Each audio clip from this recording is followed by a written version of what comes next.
ಅಲ್ಲ ಅವೇರ್ನೆಸ್ ನೋಡಿ ನಾವು ನಿರಂತರವಾಗಿ ಮೂಡಿಸುವಂತ ಪ್ರಯತ್ನ ಮಾಡ್ತಾನೆ ಇದೀವಿ. ಈಗ ನಾವು ಪೊಲೀಸ್ ಸ್ಟೇಷನ್ ಗಳಿಗೆ ಕೂಡ ಮಕ್ಳು ಕರ್ಕೊಂಡ್ ತೋರಿಸ್ತಾ ಇದೀವಿ.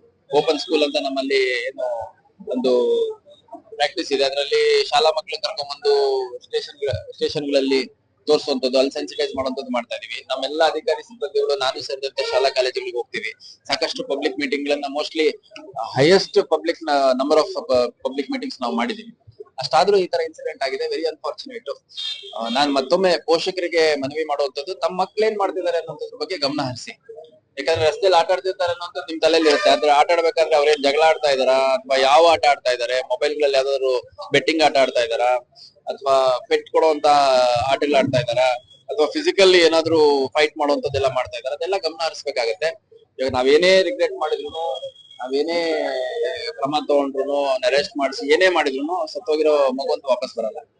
ಪಾಪ ಬಹಳ ಕಷ್ಟಪಟ್ಟು ಸಾಕಿದ್ದಾರೆ ಅವ್ರ ತಂದೆ ತಾಯಿ. ಅವ್ರ ತಾಯಿ ಪರಿಸ್ಥಿತಿ ಅಂತ ನೋಡಬಾರ್ದು, ಅವ್ರ ತಂದೆ ಪರಿಸ್ಥಿತಿ ನೋಡಬಾರ್ದು. ಅಕ್ಕಂದ್ರು 3 ಜನ ಇದ್ದಾರೆ ಆ ಹುಡುಗನಿಗೆ. ಅಕ್ಕಂದ್ರು ಕೂಡ ಅವ್ರದ್ದು ನೋಡಿದ್ರೆ ತುಂಬಾ ಬೇಜಾರಾಗುತ್ತೆ.